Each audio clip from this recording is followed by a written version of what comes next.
जला दे चिराग आंधी में, मुझे वो शख्स बनना है। लगा दे आग पानी में, मुझे वो वक्त बनना है। उड़ी है नींद रातों की, मुझे अब नींद न आती।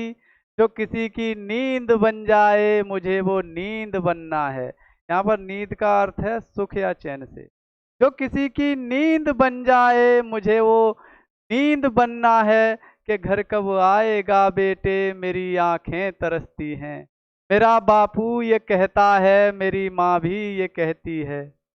जो मेरे बापू ने देखा है, जो मेरी माँ ने भी देखा है, मुझे वो ख्वाब बनना है, मुझे वो ख्वाब बनना है।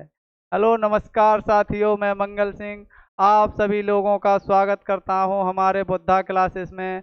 आपका प्लेटफॉर्म, आपका चैनल आपके समक्ष लेकर आ रहा है विषयवार टॉपिक, एक से एक बेहतरीन टीचरों के साथ।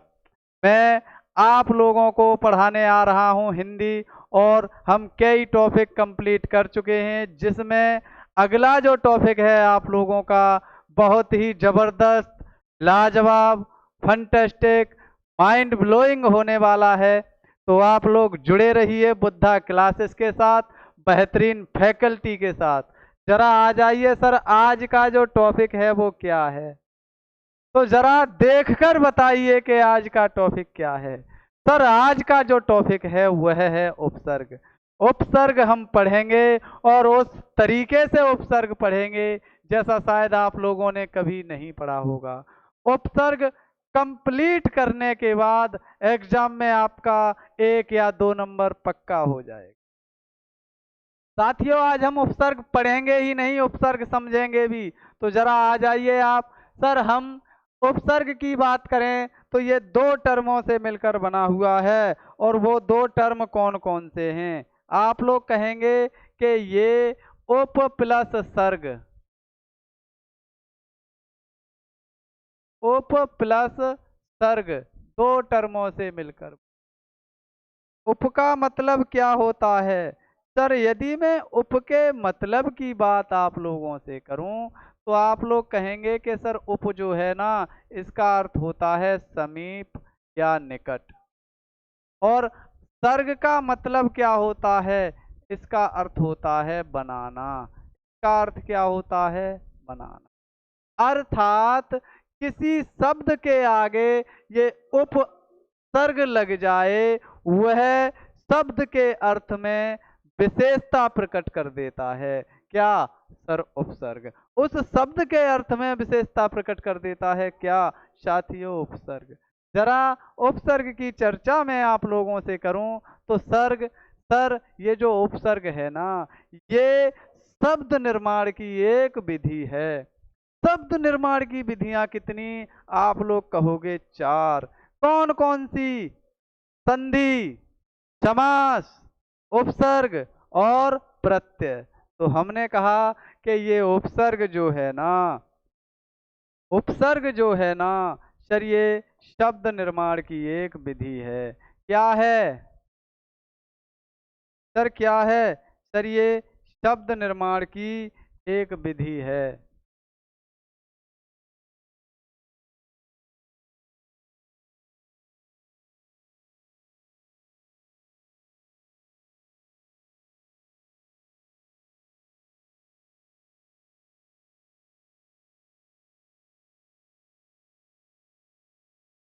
हमने कहा कि उपसर्ग क्या है? सर शब्द निर्माण की एक विधि। क्या है साथियों? उपसर्ग है। यदि मैं आप लोगों से कहना चाहूं सर उपसर्ग क्या होते हैं, तो या तो ये शब्दांश होते हैं, अर्थात ये पूरे के पूरे शब्द नहीं होते। क्या होते हैं ये? आप लोग कहोगे कि ये जो है ना, ये क्या होते हैं? सर ये होते हैं शब्दांश।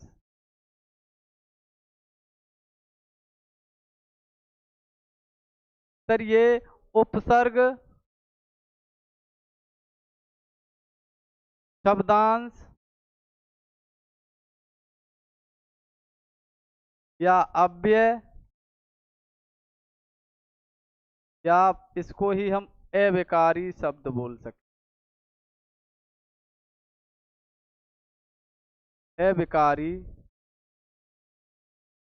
हमने कहा के जो उपसर्ग है ना, इसको हम बोल सकते हैं अविकारी शब्द।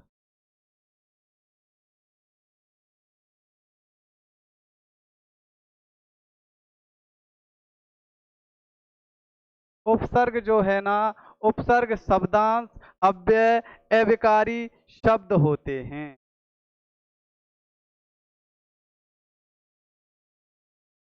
उपसर्ग शब्दांश, अव्यय या अविकारी शब्द होते हैं। सर यदि मैं बात करूं अगले टॉपिक की, अगले पॉइंट की, तो आप लोग क्या लिखेंगे? सर आप लोग लिखेंगे उपसर्ग की परिभाषा। उपसर्ग की परिभाषा क्या हो जाएगी? तो आप लोग कहेंगे कि सर उपसर्ग की परिभाषा आप लिखवा दीजिए। तो मैं आप लोगों को उपसर्ग की परिभाषा लिखवाता हूँ, जरा आ जाइए। मैं यदि उपसर्ग की परिभाषा की बात आप लोगों से करूं, तो आप लोग उपसर्ग की परिभाषा कैसे लिखेंगे? आप लोग उपसर्ग की परिभाषा आप लोग उपसर्ग की परिभाषा लिखिए। वे शब्दांश या अव्यय जो किसी शब्द के आगे जुड़ जाएं और उसके मूल अर्थ में परिवर्तन कर दें, वही तो उपसर्ग है। वे शब्दांश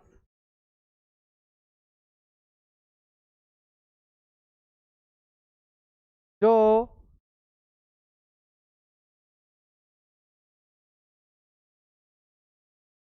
किसी शब्द के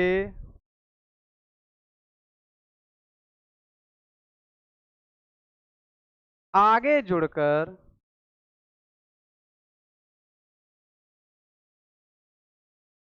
उसके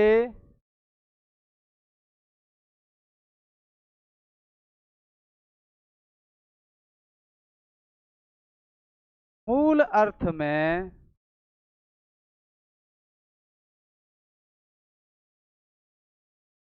परिवर्तन कर दें या विशेषता उत्पन्न कर दें। हमने कहा कि मूल अर्थ में परिवर्तन कर दें, उपसर्ग कहलाते।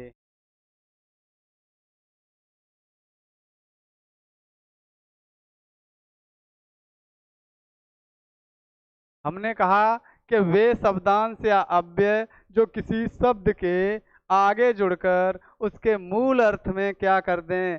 सर परिवर्तन कर दें, उन्हें ही हम क्या कहते हैं? सर उन्हें ही हम उपसर्ग कहते हैं। उन्हें ही हम क्या कहते हैं साथियों? उन्हें ही हम उपसर्ग कहते हैं। जरा आगे आ जाइए। यदि मैं उपसर्ग में अगला पॉइंट आप लोगों को लिखवाना चाहूं, तो अगला पॉइंट आप लोग लिखेंगे क्या? सर उपसर्ग विधि से जो बना शब्द होगा, उसके शब्द में या उपसर्ग विधि से जो शब्द बना है, उसमें मूल शब्द का अर्थ छुपा हुआ होगा, या मूल शब्द का अर्थ या मूल शब्द का भावार्थ उसमें होगा। ठीक। उपसर्ग विधि से बने शब्द में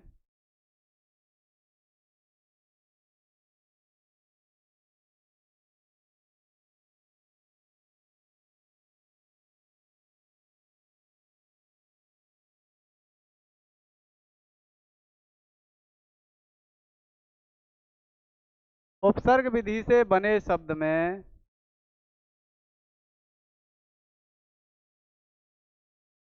मूल शब्द का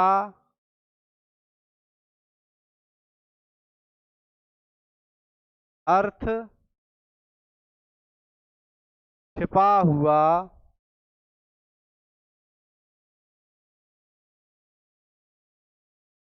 होता है, या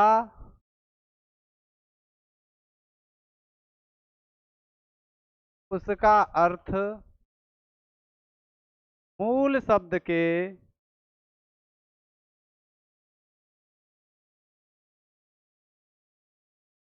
भावार्थ के आस पास होता है।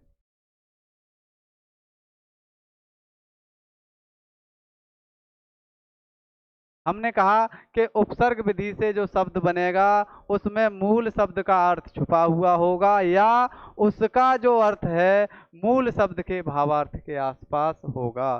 सर जरा उदाहरण से आप समझा दीजिए कि आप कहना क्या चाहते हो। तो साथियों आप उदाहरण देखेंगे। यदि मैं उदाहरण की चर्चा आप लोगों से बात करूं तो आप लोग लिखोगे जैसे, मैंने लिख दिया क्या। सर जैसे मैंने लिखा बद प्लस नामी, बद प्लस नामी। क्या लिखा साथियों? मैंने लिखा बद प्लस नामी। क्या हो जाएगा? सर हो जाएगा बदनामी। क्या हो जाएगा? ये हो जाएगा बदनामी। सर बद का अर्थ क्या होता है? तो सर यदि मैं बद का अर्थ लिखना चाहूँ तो आप लोग कहोगे बुरा, और नामी का अर्थ क्या होता है? सर इसका होता है नाम। और बदनामी का अर्थ क्या होता है? आप कहेंगे बुरा नाम। आप लोग क्या कहेंगे? बुरा नाम। तो हमने देखा कि नामी शब्द का अर्थ बदनामी शब्द में छुपा हुआ है या उसके आसपास है। ठीक, यदि मैं अगला आप लोगों से लिखना चाहूँ तो अगला आप लोग क्या लिखोगे? सर अगला जो है ना हम लिखेंगे क्या, अ प्लस सत्य। अ प्लस सत्य क्या हो जाएगा? सर ये हो जाएगा असत्य। क्या हो जाएगा? सर ये हो जाएगा असत्य। इसमें यदि मैं आप लोगों से पूछ लूं कि इस आ का अर्थ क्या है तो आप लोग कहेंगे नहीं, और इसका अर्थ क्या है? सच। और असत्य का अर्थ क्या है? आप लोग कहेंगे जो सच नहीं, जो सच नहीं। ये किसका अर्थ हो जाएगा? सर ये असत्य का अर्थ हो जाएगा। तो हमने देखा कि सत्य का जो अर्थ छुपा हुआ है वो असत्य के आसपास ही है, असत्य के आसपास ही है। हमने क्या देखा कि उपसर्ग विधि से जो आपका शब्द बना है उसमें मूल शब्द का भावार्थ छुपा हुआ होगा या मूल शब्द के भावार्थ के आसपास ही उसका अर्थ होगा। यदि साथियों मैं इसके अगले पॉइंट की बात करूं, अगली लाइन की बात करूं, तो आप लोग क्या लिखेंगे? आप लोग लिखेंगे कि उपसर्ग विधि से केवल जो शब्द बनते हैं ना वो 3 प्रकार के शब्द बनाए जा सकते हैं। कितने प्रकार के? 3 प्रकार के शब्द बनाए जा सकते हैं। तो जरा लिखिए कौन कौन से बनाए जा सकते हैं? सर 3 प्रकार के, या उपसर्ग विधि से,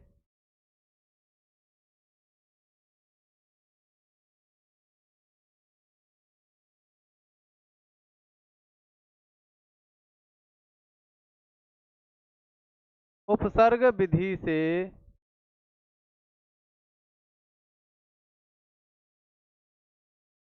3 प्रकार के, 3 प्रकार के शब्द बनाए जा सकते हैं, शब्द बनते हैं। ठीक, ऐसे लिखो कि साथियों उपसर्ग विधि से केवल 3 प्रकार के शब्द बनते हैं। कितने प्रकार के? आप लोग कहोगे केवल और केवल 3 प्रकार के। कौन कौन से हो जाएंगे? तो आप लोग लिखोगे इसमें जो पहला होगा ना वो होगा विलोम शब्द। क्या होगा? सर वो होगा विलोम शब्द। अर्थात पहले विलोम शब्द बनाए जा सकते हैं। और यदि मैं दूसरे की बात करूं तो साथियों पर्यायवाची शब्द भी इस उपसर्ग विधि से बनाए जा सकते हैं। और तीसरे की बात करूं तो साथियों नई विशेषता वाले शब्द भी, कौन से? नई विशेषता वाले,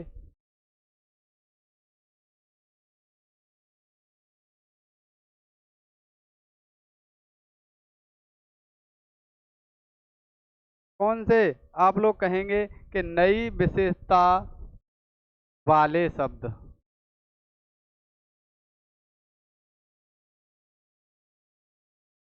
हमने कहा कि कितने प्रकार के? आप लोग कहोगे केवल और केवल 3 प्रकार के। कौन कौन से हो जाएंगे? सर पहला हो गया विलोम शब्द, दूसरा सर पर्यायवाची शब्द, और तीसरा नई विशेषता वाले शब्द जो है ना ये भी उपसर्ग विधि से बनाए जा सकते हैं, उपसर्ग विधि से बनाए जा सकते हैं। ठीक, क्या बनाए जा सकते हैं? सर उपसर्ग विधि से बनाए जा सकते हैं। कौन कौन से? एक विलोम शब्द, दूसरा पर्यायवाची शब्द और तीसरा नई विशेषता वाले शब्द। जरा एक एक उदाहरण और दे दीजिए। तो साथियों आप लोग उदाहरण में क्या लिखोगे? उदाहरण में लिखिए आप, जैसे विलोम शब्द में मैंने लिखा अ प्लस सत्य।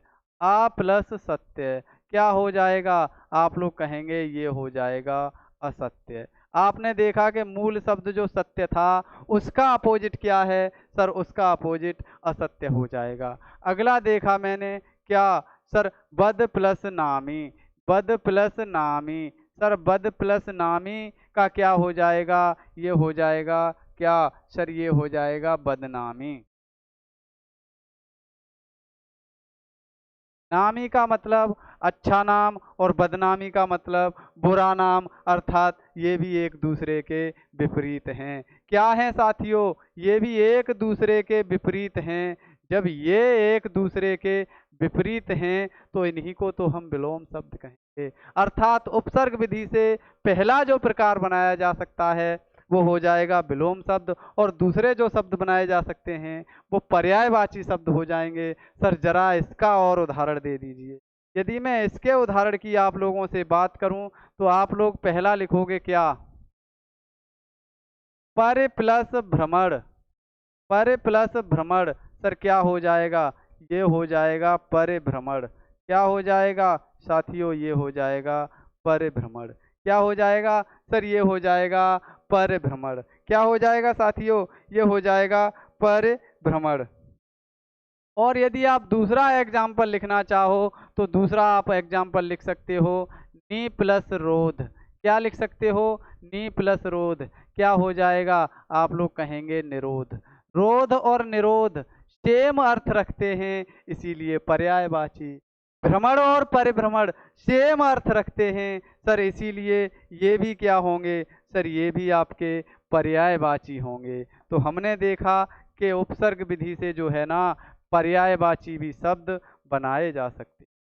नई विशेषता वाले शब्द और आप लोग देख लीजिए। आप लोग कहेंगे सर इसके उदाहरण नहीं बताए, तो मैं बता रहा हूं मेरे लाल। पहला एग्जाम्पल आप लोग लिखेंगे क्या?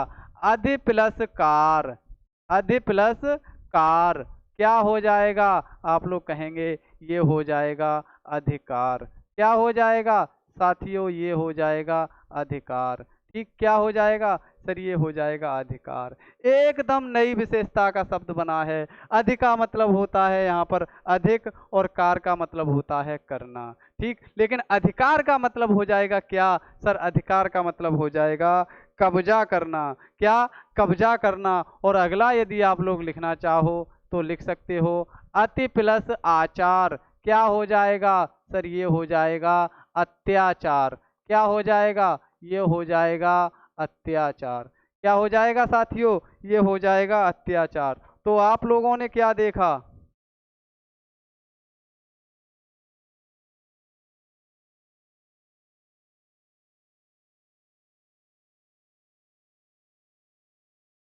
आप लोगों ने क्या देखा? सर जो हमने देखा है ना,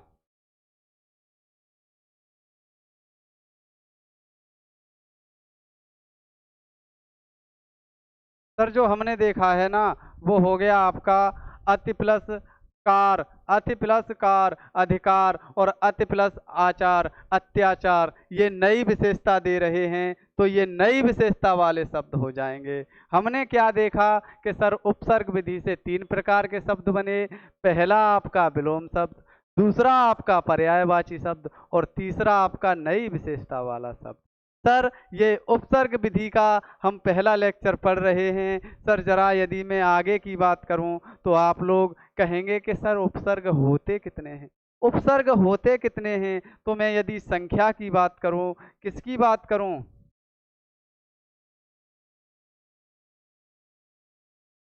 यदि मैं उपसर्ग में संख्या की बात करूं तो आप लोग सीधा सीधा लिखोगे। क्या लिखोगे?